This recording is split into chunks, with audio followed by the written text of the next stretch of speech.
I started writing this book in 1995, almost 1996. And when I finally got this book and saw this cover, I felt a lot better because I think the cover of this book is fantastic. It has things on it that has meaning in the book. It has a picture in it that was drawn of me by a Polish prisoner for 3 cigarettes. I gave him 3 cigarettes. Cigarettes meant an awful lot, and it was better than money. Yes, I wrote about post-traumatic stress, and I wrote about the prisoner of war experience, the humility, the humiliation, and the loss of freedom. And it made me appreciate our country and our flag much more than the average person. I'm going to talk about the night I got killed, but obviously I'm still here. We were on the night of November 29th, 1944. We were on a patrol in the Vosges Mountains near Nothalden, France. And we were being shelled mercilessly, and the squad I was attached to was sent out on a patrol, and a few of us got separated in the shelling, and we came upon 6 Tiger tanks, and 2 of us were together, a soldier that I didn't know and myself, and it was a bright night with a lot of snow on the ground, and it was very cold, and the soldier that I was with said to me, let's get into the shadows of the farmhouse and maybe they won't see us. And we both ran to the shadows of the farmhouse, and as we ran to the shadows, I saw the 88 on the tank swivel over my shoulder, and I saw a flash, and that's all I remembered. When I regained consciousness, there was a German soldier with an American 45 on my nose, and another one kicking me and yelling, "Raus, raus! Get up, get up!" And another one just yelling at me. And as they were yelling, the other soldier that was with me turned over and whispered to me. And that's what happened on the night I got killed, or so many of my fellow soldiers thought I was.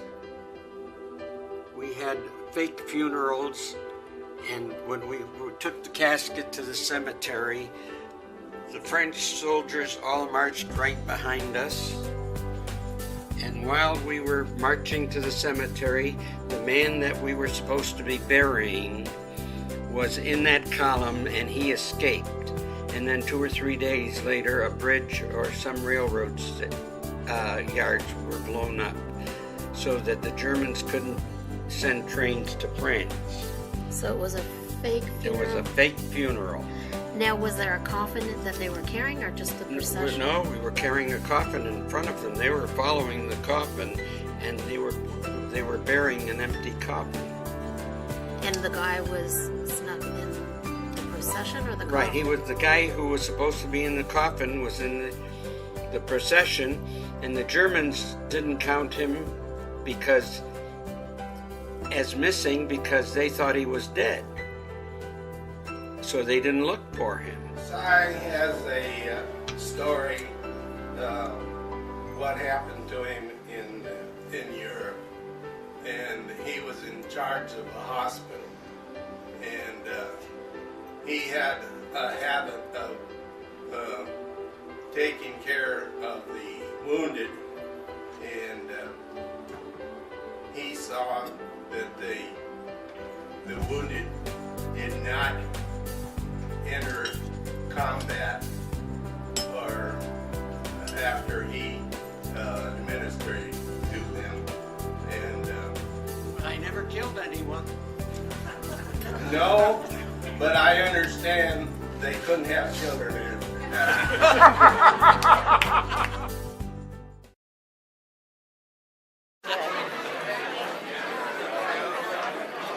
Okay, now all of you sing. Oh, no. Okay. We're not going to sing. We're not going to sing. From the mountains to the prairies, the ocean, white with foam. God bless America, my home, sweet home. God bless America, my home, sweet home.